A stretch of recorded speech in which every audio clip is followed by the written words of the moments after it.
Welcome, dear listeners, to Satanist Next Door. We're your hosts, Nigel and Liliin. And Tommy and Lilin. Whether you're an open-minded, curious onlooker or a fellow Satanist seeking camaraderie, our goal is to share our personal experiences and delve into the intricate tapestry of Satanism in our daily lives, occasionally inviting other guests to share their unique perspectives, leaving no pentagram unturned. We'll explore how our beliefs shape our views on society, dive into struggles and triumphs we've encountered, and reveal the humanity that unites us all. So grab your favorite chalice and join us on this captivating journey. Satanist Next Door is ready to peel back the curtain and offer you a glimpse into our world, one captivating episode at a time.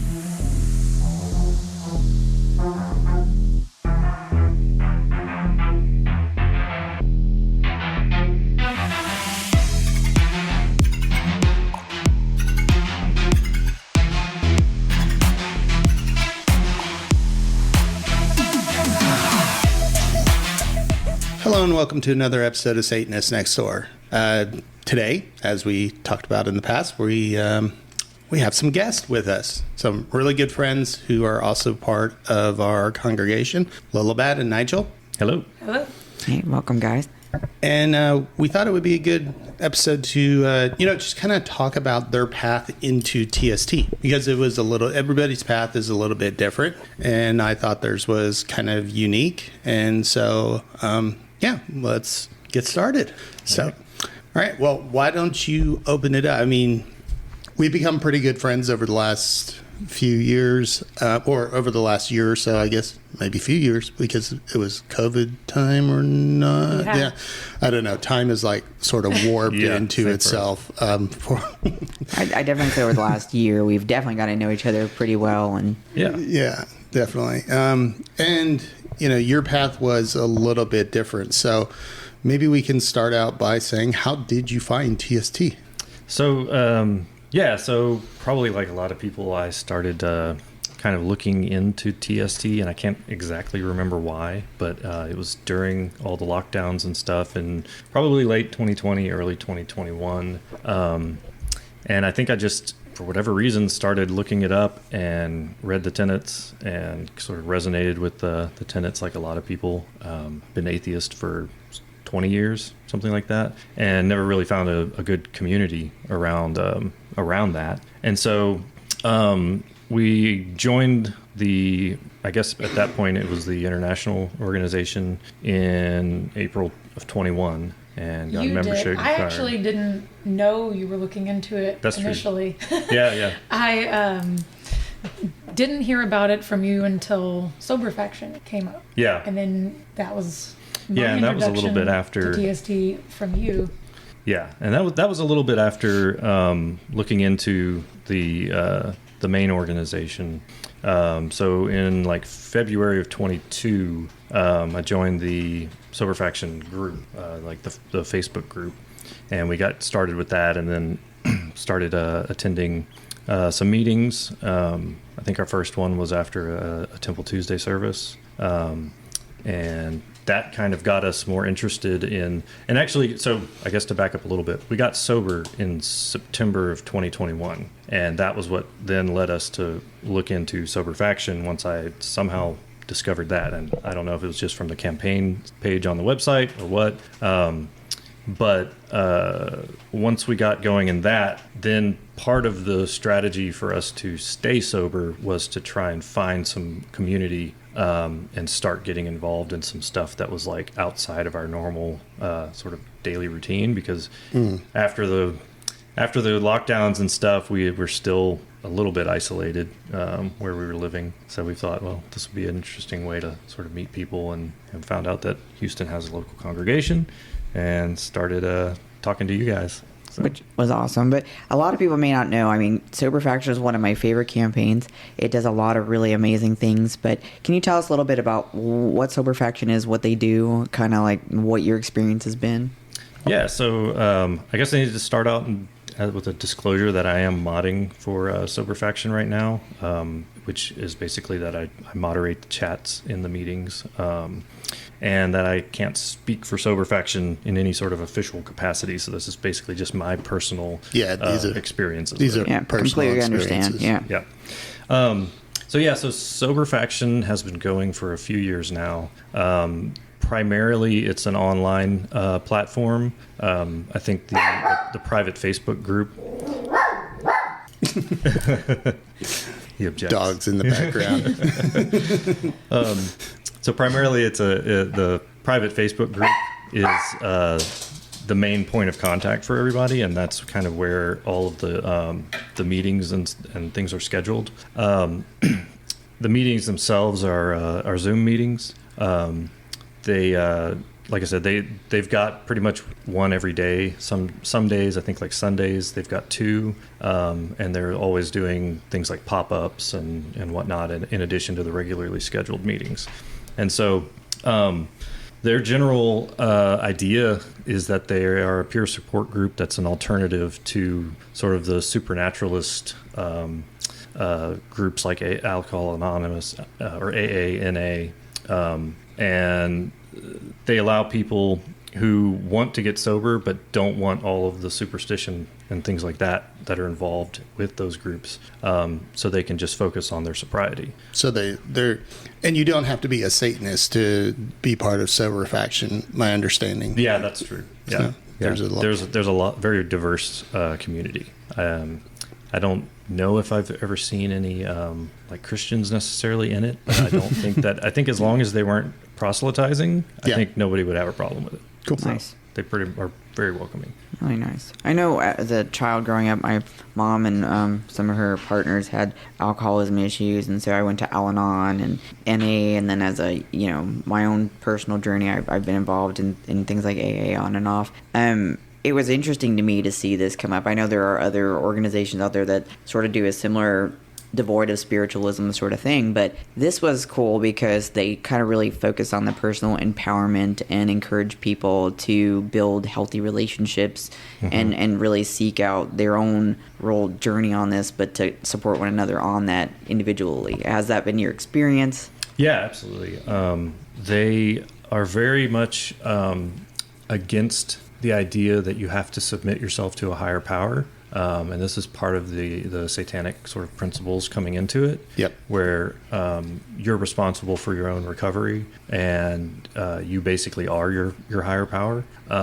And the group is there, or Sober Faction as an entity is there to help facilitate and you finding support with that. Nice. Right. So either through, like for me, the Facebook group was sort of like a daily reminder where I could check it. People post, if they have something going on, they can get feedback from people.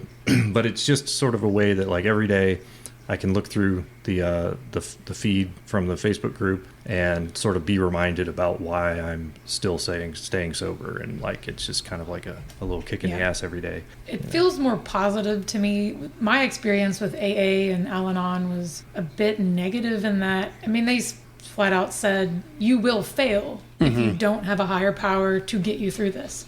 So it's like, oh, great. Yeah. It didn't, I'm sure they also advocate for, helping each other through it, but otherwise it was, you're going to fail without this higher power. So Sober Faction to me feels more positive in that people are there for you if you need it, but they're also there to cheer you on as like, you can do this, you've got this, it's not, you better get that, whatever deity to help you or you're screwed. So I don't know, it seems less fear-based.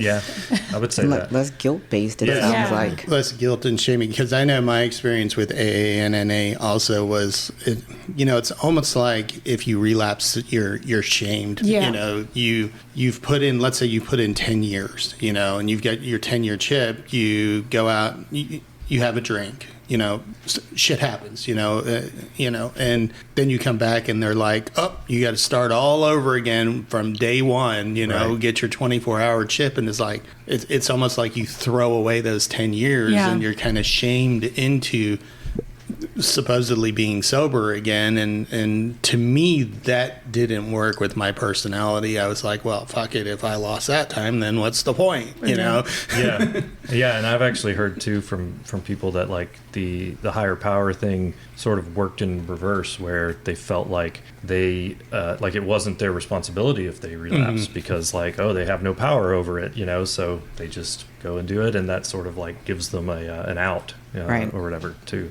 But yeah, Yeah, no, they do have like chips. They do the time thing, but they're not. There's no starting over, right? There's no. They just say you can if you want. That's the thing. It's up to you. You Yeah, get to like choose. your sobriety is your sobriety, and so if you have a slip up or you have a full blown like you go out on a bender, sort of relapse. It's kind of up to you if you want to start that clock over. Some people don't even do a clock. I mean, it's really across the board. Mm-hmm. But it's up to you, and nobody's going to shame you into starting that clock over. Like I've heard sort of analogies of like working out at a gym. That if you go to the gym for 6 months and then one day you don't go to the gym, like you don't say, the next day if you go back, you don't say you've been going to the gym for 1 day. Like you've been going for 6 months and you took a break, So you don't lose all of that sort of growth that you were doing as a person during your sober time by having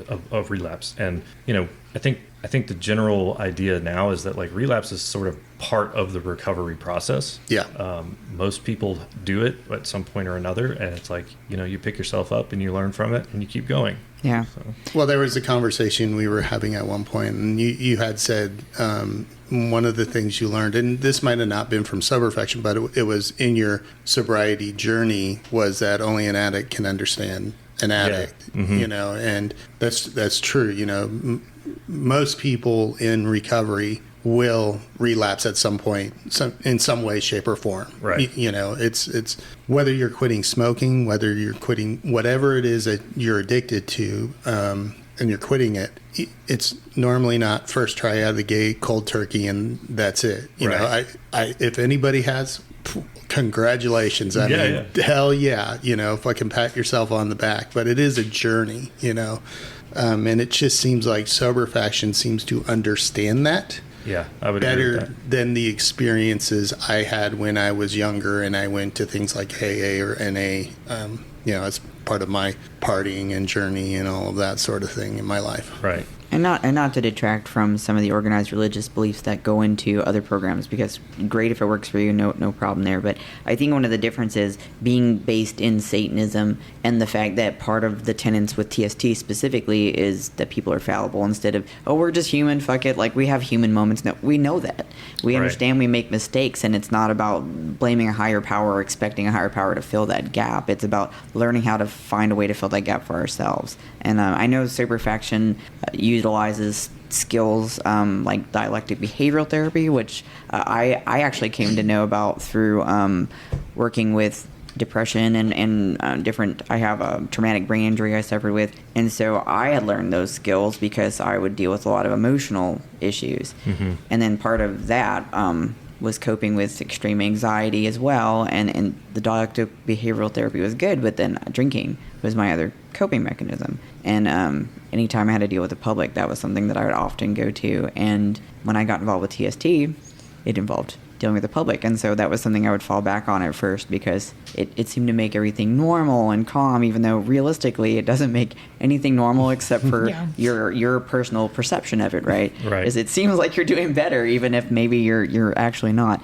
So one of the things I loved about you guys joining our congregation, and I can't say that this is the way it is for everybody, but I feel like you brought this nice sense of stability to, like, it's okay not to drink. It's okay to have fun as people and just be people. And I don't think, because, just disclaimer, TST has been growing a lot. And I think before you guys joined, it was a lot more friend group-like. Mm-hmm. And so, partying, hanging out, things like that. And then as you started to say, well, wait, this is a religion, we're offering an opportunity for people to join as a community, and communities based on religion are supposed to help build and be healthy environments. And so it's like, well, we can't just hang out and get together at places and get drinks. And I mean, that's great, but that shouldn't be a focus. And I loved having you guys come in and bring some of that, the things you've learned, and share that with us. And it's been helpful to me personally, so I appreciate that. So we shouldn't do every congregation meeting at a bar?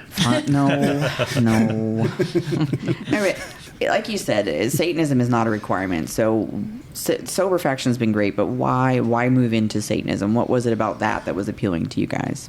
I mean, I think, again, like part of us, or one of the things that we were really looking for was community. And it was just hard to find any sort of community in the area really, like, I just didn't know where to look, you know, and I don't exactly know how I stumbled on TST or whatnot when I did. It's the thing to do when there's a pandemic. Right? Yeah, you just start researching stuff.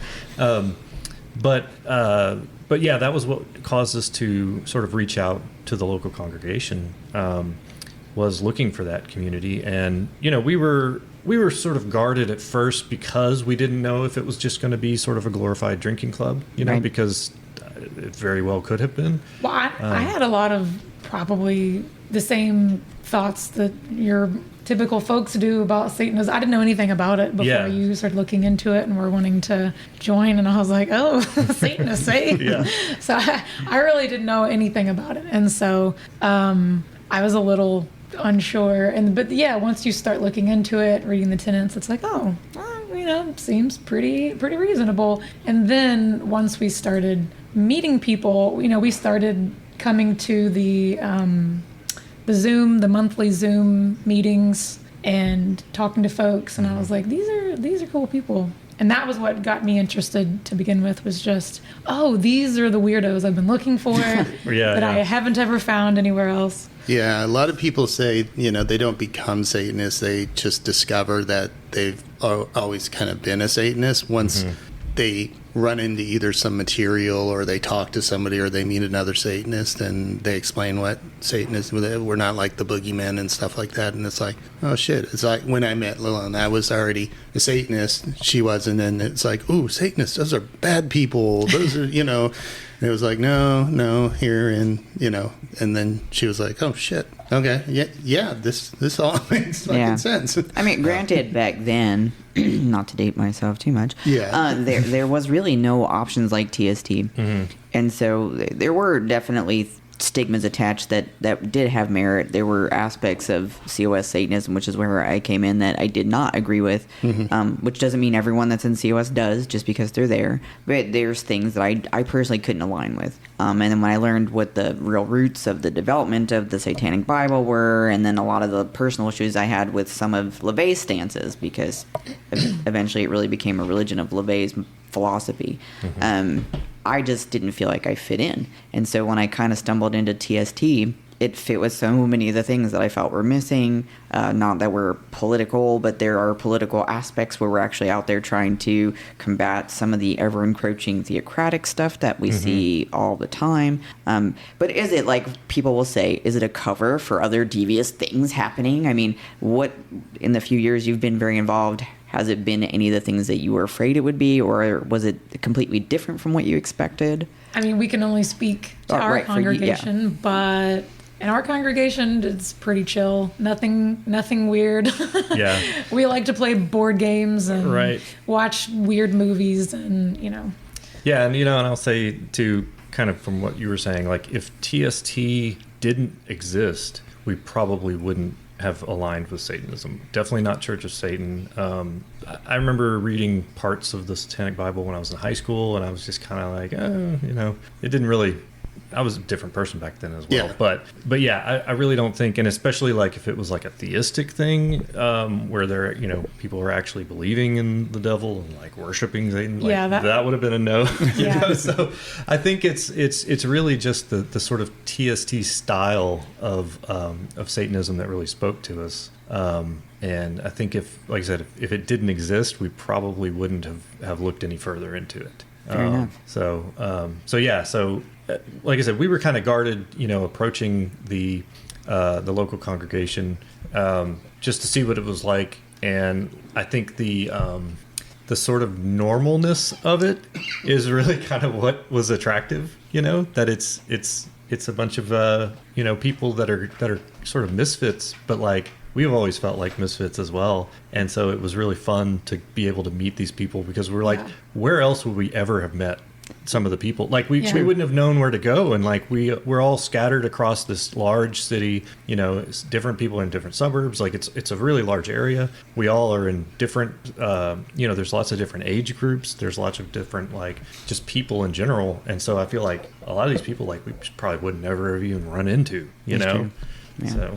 Yeah, everyone I've had the privilege of interacting with have been really interesting, unique people. I don't think any one person has been alike another. Yeah. I mean, there's similarities that we all share, but I love the difference in age, like you mentioned, the difference in mentality, the difference in philosophy. We all kind of get to grow with one another through these experiences and conversations, like our book clubs.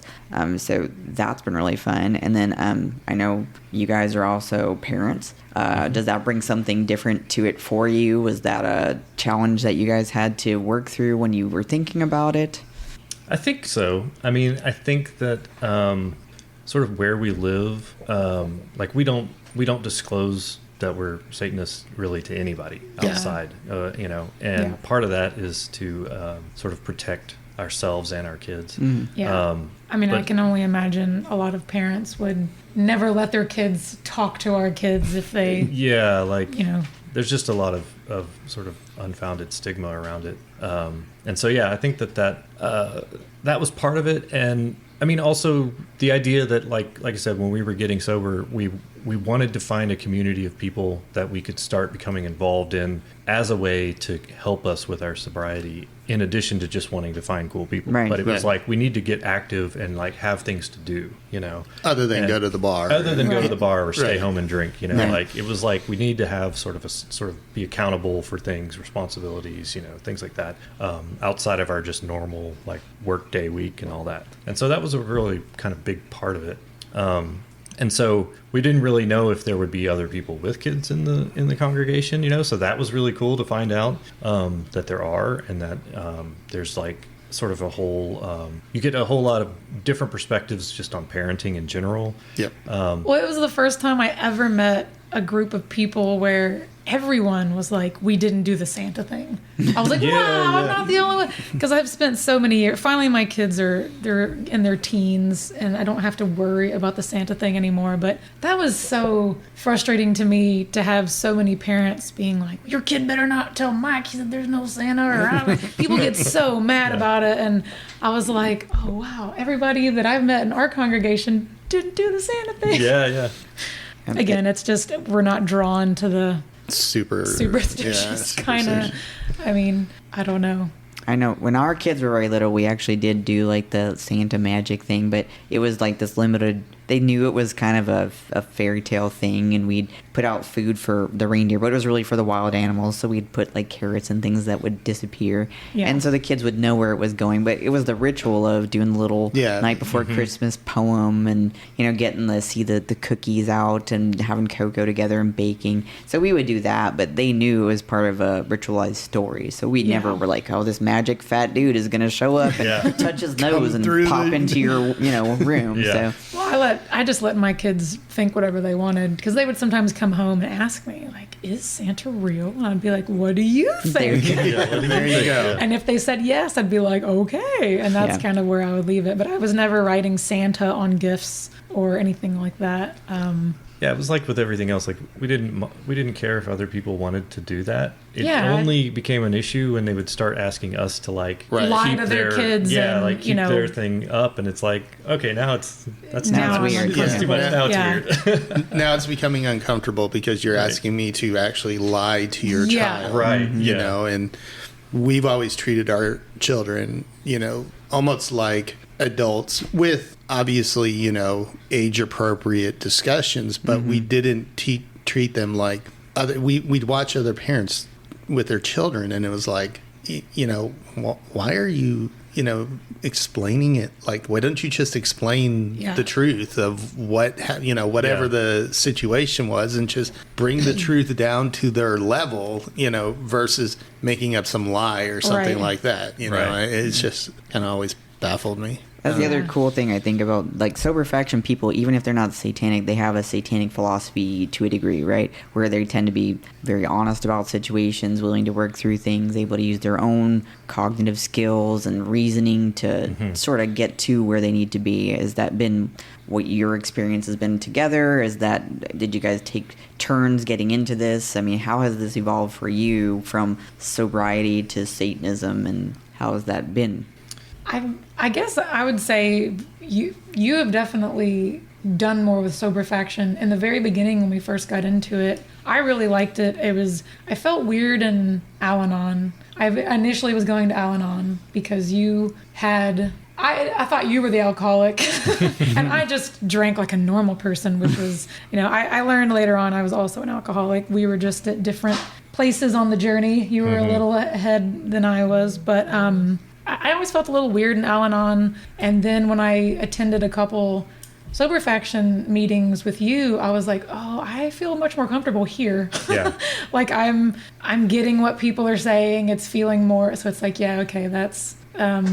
So that was kind of cool to me, kind of just helping me figure out what I was actually going through and what I needed to focus on for me. And it wasn't just, oh, I need to quit drinking because I'm the wife of an alcoholic. It's like, I need to quit drinking because I am an alcoholic and the wife of an alcoholic. And it's, So, but after a little bit of time, I haven't really been as active in it as you. Yeah, and that's sort of the thing, too, that, like I was saying, your sobriety is your own. Like, if you're good, right. Without going to meetings, then you don't necessarily need to go to meetings. They also have the 7 rituals that kind of dovetail with the 7 tenets, and that's get back to like the behavioral, the DBT.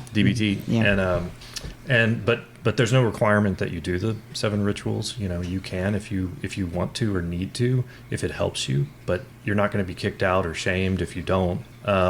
Again, it's another tool in sort of the toolbox. And my experience when we first got sober, I started going to AA meetings, and that was one of those things where I didn't really know what to expect. But it's like, where the meetings that I was going to were, they met in a church.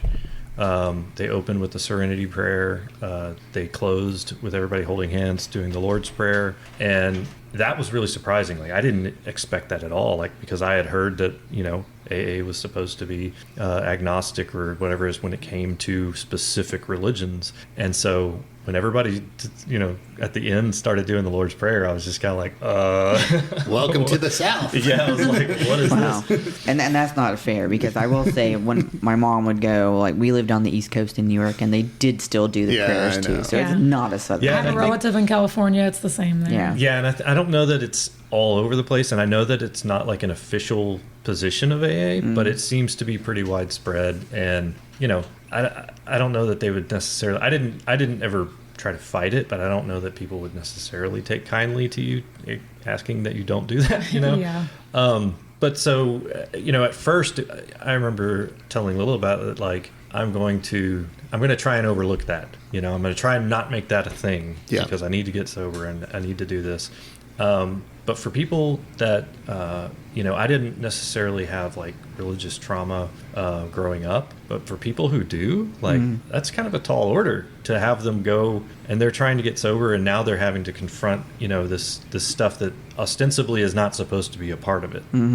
You're like battling 2 fronts at once, right? Yeah, and a lot of people are struggling with situations like that or other things they're working through. The drinking was the coping mechanism, right. And now you're trying to stop the drinking, but you're dealing with exactly what caused you. Yeah. I could see it being a real problem. And so when we started going to Sober Faction meetings, that was like a breath of fresh air. Like, it was really nice not to have, like, they did what they said. Like, it was not going to have any sort of supernatural component, and it didn't have any sort of supernatural component. There wasn't like a gotcha at the end, And so, that really sort of drew us in. That he said it's sort of face value.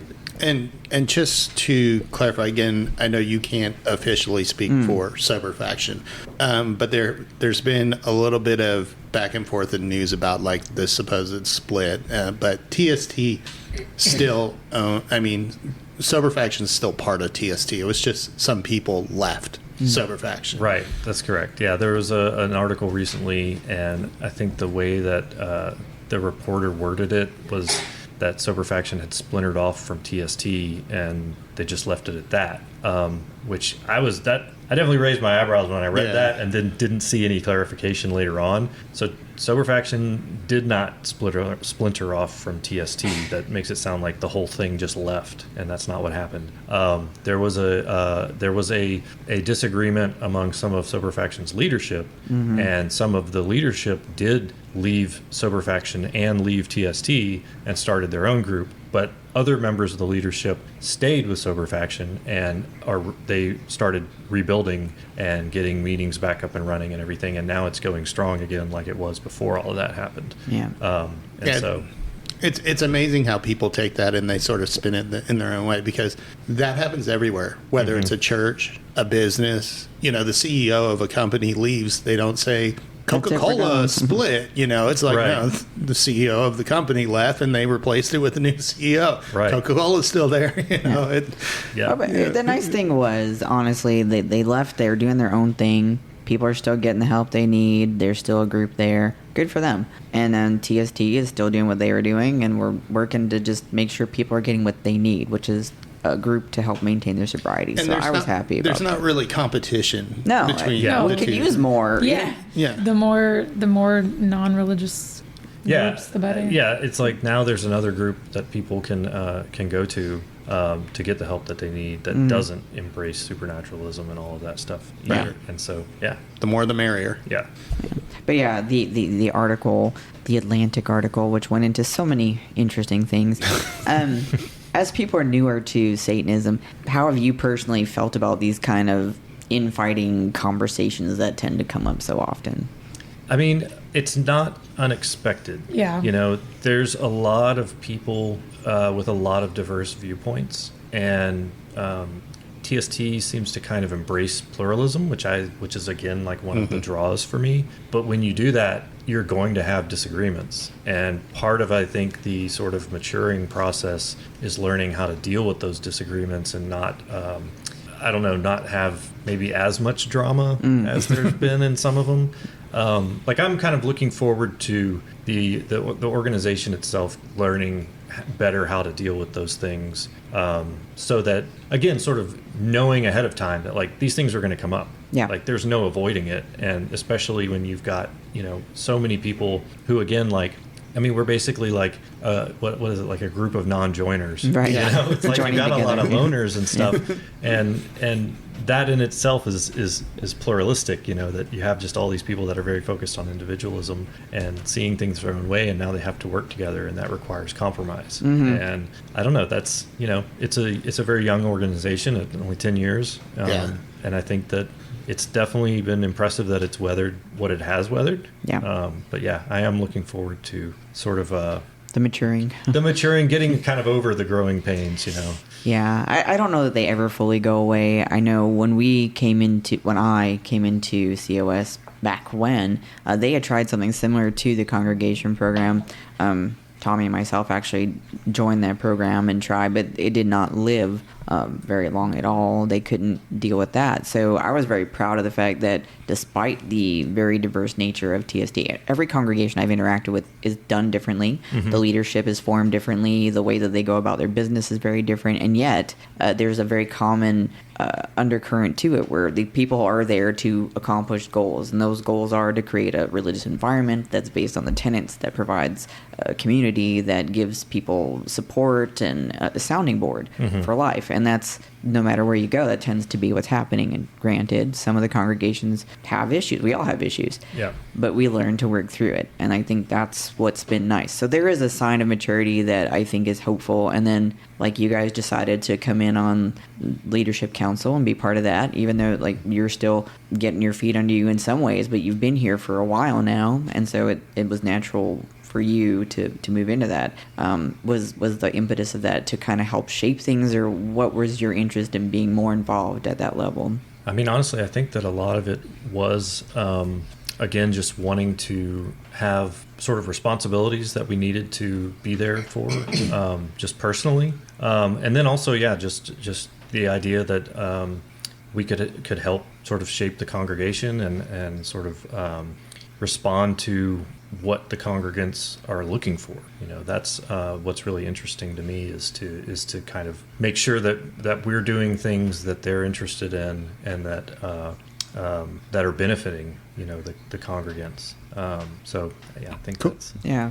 So during one of our other discussions, you brought up, and I found this really interesting, that Sober Faction, although maybe it's not in the charter, again, we're not officially speaking for Sober Faction, but there's people in Sober Faction that aren't just drug or alcohol addicts, there's behavioral addicts, and they kind of treat everything the same.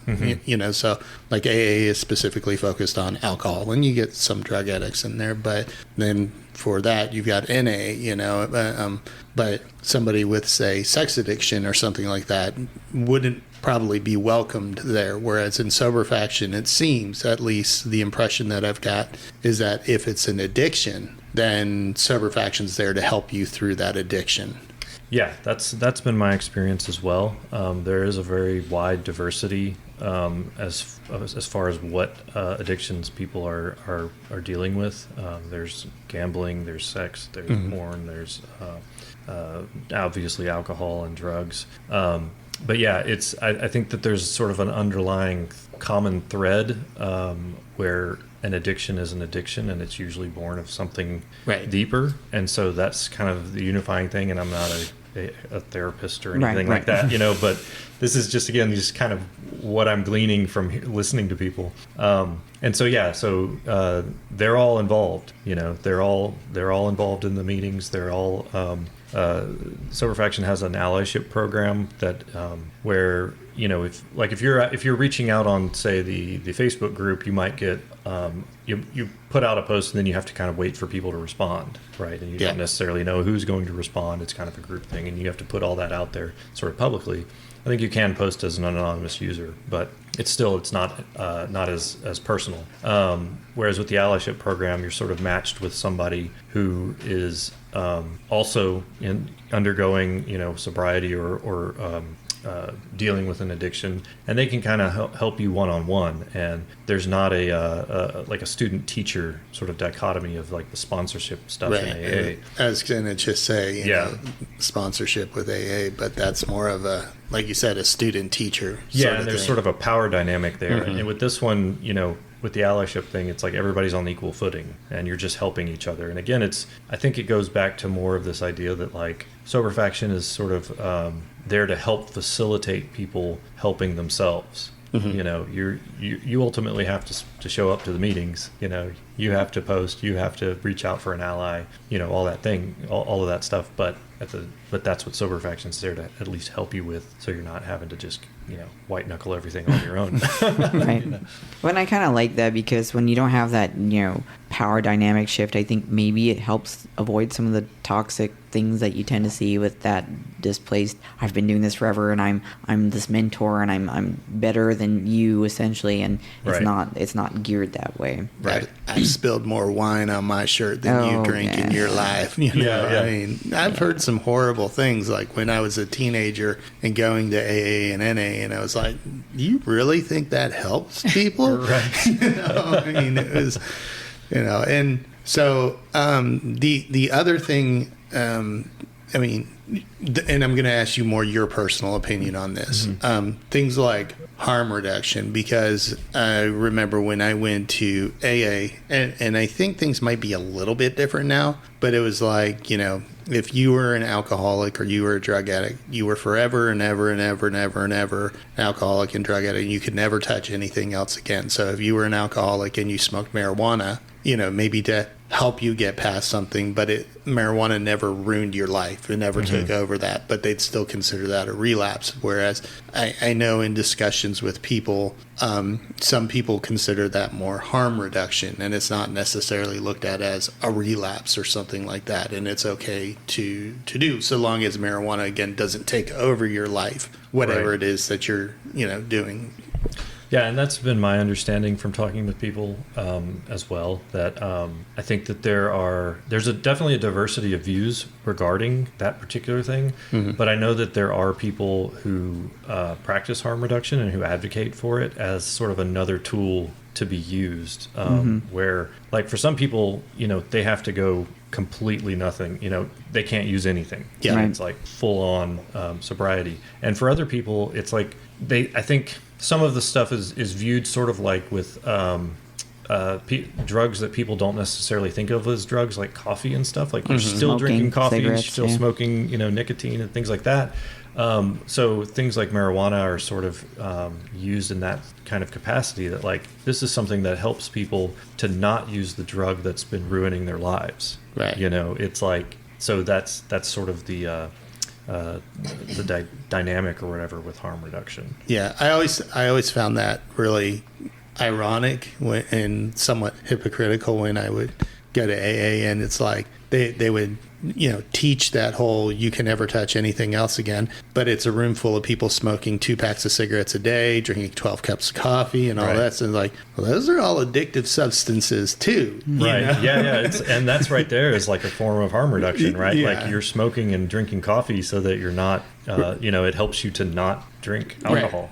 Or you become like an exercise addict or you sex addict. There's lots of ways people cope with one addiction gets changed out for another. So something else that gives you that dopamine. Yeah, exactly. Yeah. So I think we all kind of use harm reduction to different degrees, understanding that just means reducing whatever was causing the massive amounts of harm or finding a more ethical way to kind of work through that. And, there are positive ways like joining communities and creating connections and friendships and moving on in ways that are seen healthy. And then there's finding ways to no longer drink, every day, and maybe you're smoking marijuana on occasion. As long as you're not unable to live your life, I think, and you're doing things positive for yourself, for your family, and you're healthy, that's up to you, Yeah.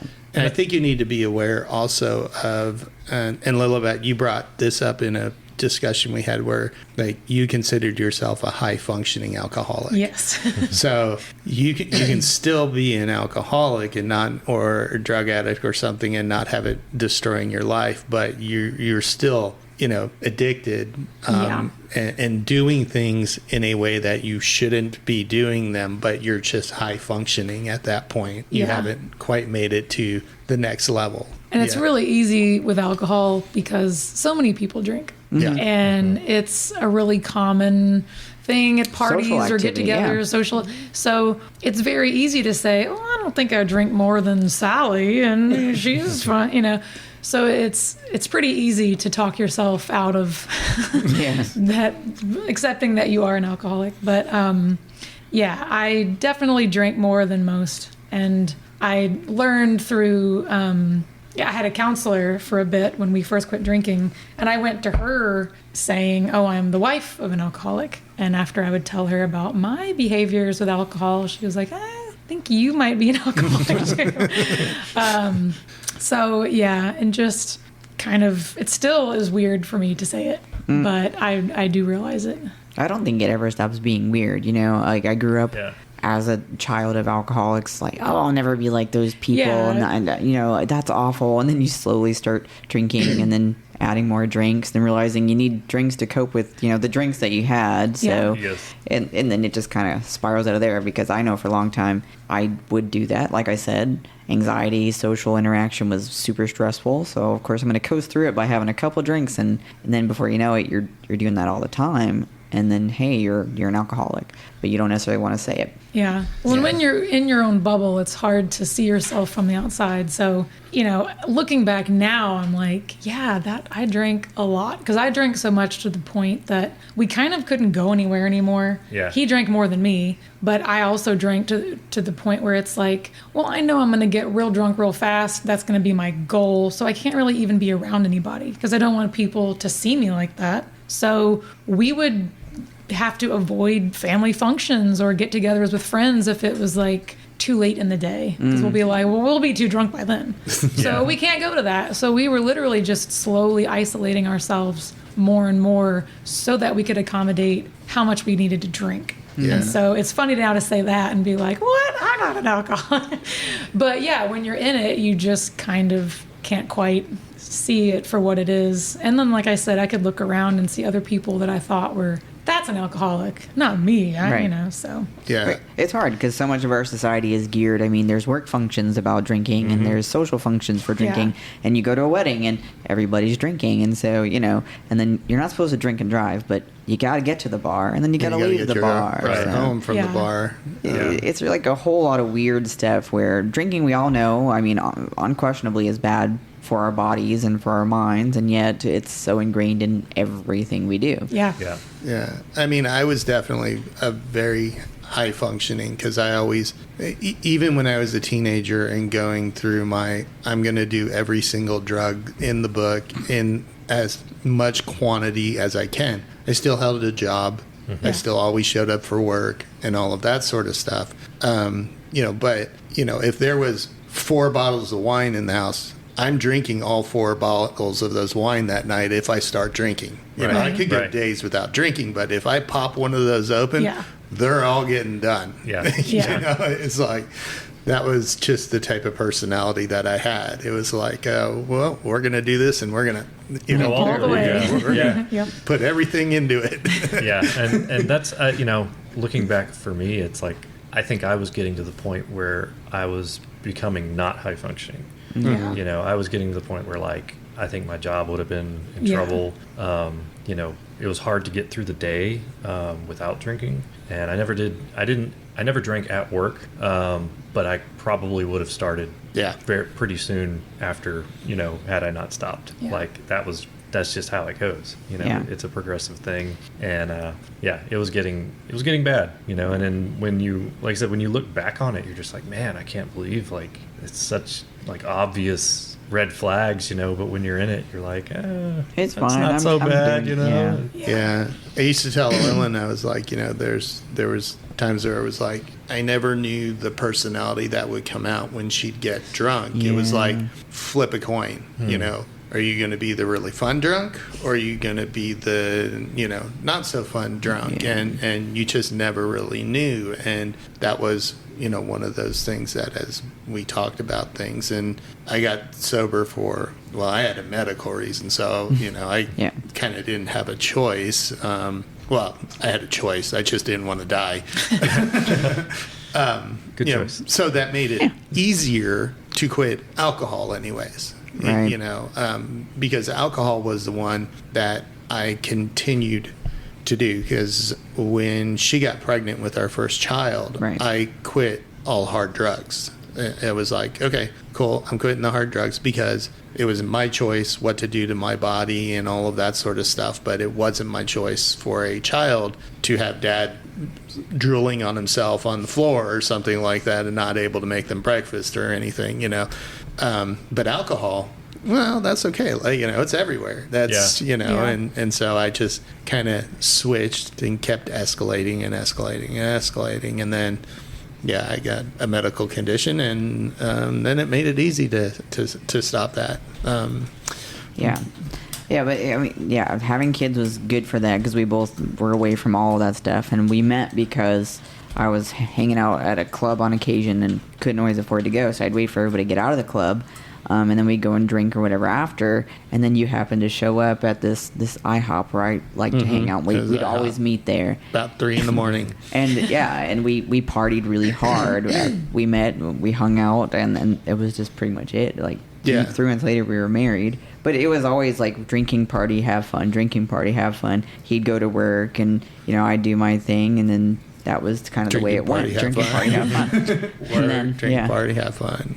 I got pregnant. It was like, well, if you drink, I'm going to really be pissed at you because I can't drink. So then you're like, fine, I won't do it around you. And then you're like, okay, I won't do it at all. And then, it just seemed stupid. And all the people we would drink and party, have fun with were like, oh, you have kids, you're not fun, and now you're married, and we don't like you. Yeah. And so we kind of had to start looking at different kind of friend groups and stuff. So it was... I think that's the harder thing, too, is depending on your age. Like, I would have never been able to quit drinking. I shouldn't say that. It would have been a lot harder for me to quit drinking. You wouldn't have had a reason.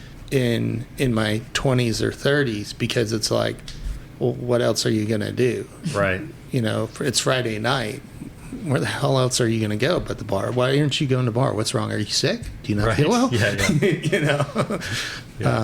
And then y'all brought up, and by this time I had already stopped drinking, so I didn't really actually experience it, but during the lockdown where they deliver alcohol to you now, and it's like, I was like, holy shit, that would have gotten me in so much trouble. I remember buying like 3 handles of vodka or something, because there was like a threshold you had to meet, If you're gonna order, go big. Order, and it was just like, oh man, this is... And they wouldn't last very long. They wouldn't last very long. No, they wouldn't. You'd have thought they would have, but... No. No. I went through that phase where I would have like the big bottle of vodka in the freezer, and I'm the only one in my house that would drink the vodka. And I'd have my little bottle of Zing Zang, you know, for my little tiny splash of flavor, and go through it like in a couple of days. That would be the whole thing. Yeah. And you know, again, you're trying to cope with your own issues that you're not necessarily dealing with, and that's as a Satanist for a long time. You know, you have to be accountable. You don't want to be accountable? Well, then avoid it. And then realize it's just a lot more crap you stepped in. Now you have to wash the crap off and still be accountable. So it was, that process kind of over and over again for a while. Yeah. So how long now are y'all sober? I think we recently had an anniversary. Did you say you had an anniversary? Yeah, we got sober after Labor Day of 2021. And so that's about 2 years. We're at, I think, like 25 months, something That's now. awesome. So, that's cool. yeah, it's been great. So, go ahead. I was going to say, is this one of the best experiences you've had on that process personally, or? I had never even tried to quit drinking before, really. I mean, I had to quit drinking twice when I was pregnant. And that was just, I guess it was easy for me. I just didn't drink. But my husband still drank. All of my friends still drank. And it did suck. It felt weird to be just the sober, pregnant lady going like, ooh, okay, well, this isn't fun. But by the time we quit this time, like, I was really ready. I had actually wanted to quit and sort of tried a few times and felt like I couldn't. And that's when I was starting to get a little worried, like, that's weird. That's interesting. I can't quit. What's up with that? Interesting turn of events. And so when we finally did, I was really relieved. And it's been great for us personally. For me, it's like, I think I didn't realize, for me, how much I was toning down all of my experiences. I thought drinking made things more fun. Mm-hmm. I didn't drink to cope. At least wasn't why I thought I was drinking. I thought I was drinking because it made everything more fun. And but it doesn't. I don't remember things. I am half experiencing things because I'm groggy and trashed. And so it's been really interesting over the past 2 years to realize, wow, it's actually really fun to fully experience a concert, to really hear it and take it in, or a movie, or to go to an event and you can remember it the next day. I mean, I'm just really enjoying that aspect. And all my anxiety, I used to have a lot of troubles with anxiety, and that seems to be gone. So that was something that I guess alcohol was causing. I didn't realize. And I know it's different for everyone. This is just my experience to feel.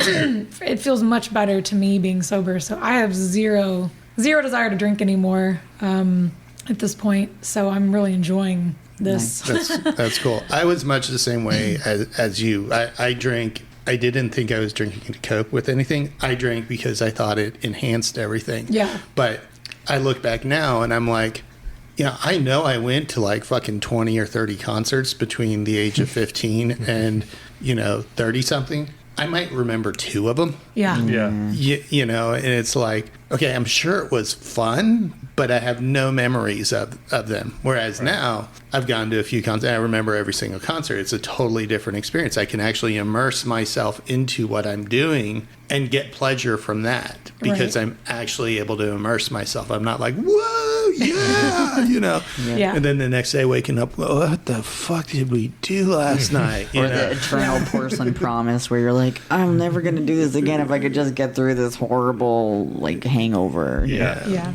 So, my experience was much like you've described. Every night doesn't have to be like the movie The Hangover where you wake up and look at the pictures and go, what the exactly. Hey, I was there, I remember it all. Oh, and in today's very digital world, that's like a horrible nightmare. Yeah. That would have been really bad when I was a teenager.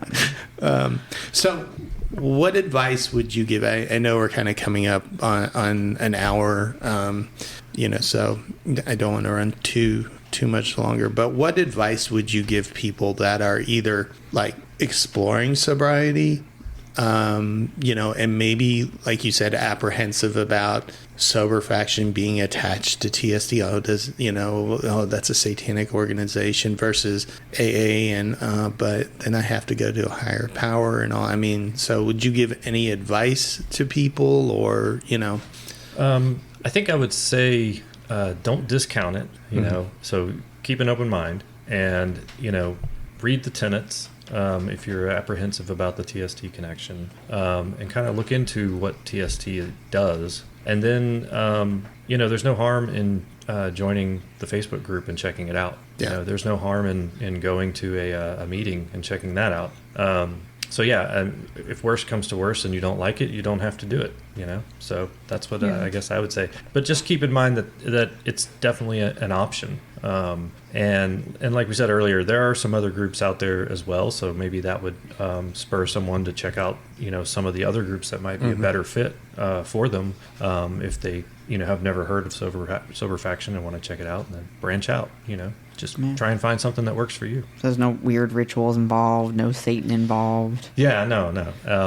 It's much like with TST, where Satan is a metaphor, and it's about self-empowerment, and it's about a literary Satan, drawn from you guys have talked about this before on the podcast. So even with the 7 rituals, they're non-theistic rituals, and they are really meant to sort of focus you and give you a purpose to kind of focus your mind and your intent on what it is that you want to get done. So yeah, awesome. Yeah, and as far as just tips on sobriety in general, I'm no expert, but for me, I did have to find other ways to get that dopamine, because just removing it and then expecting to still be cool, it didn't really work. Yeah. So I did start exercise. I started lifting weights, and I started drinking a little bit more caffeine. I would have a caffeine buzz that I would enjoy instead of an alcohol buzz.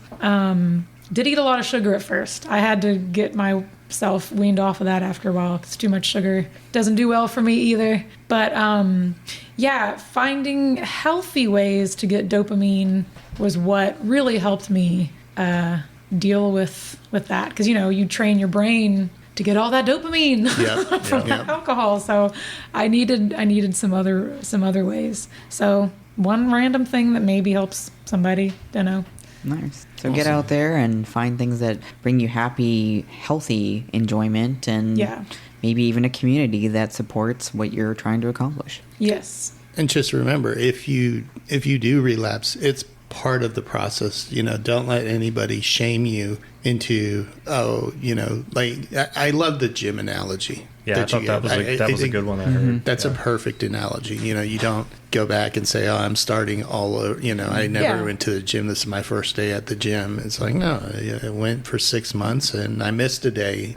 Okay. Yeah. You could say I'm on day 106 of my sobriety journey, where maybe on day 25 there was a blip. Right. But you're still on day 106 of the journey, if that's how you would look at it. And again, we're all fallible, so we accept our mistakes, we recognize our mistakes, and then we do what we need to move forward from that. And every mistake is really a learning opportunity if you take advantage of it. So awesome. Well, with that, I think we can wrap. And thank you all for Nigel and Lilibat, appreciate hanging out with you guys. Thanks for having us. Thank you for having us. Yeah. Pleasure. All right. Well, hail Satan. Hail Satan.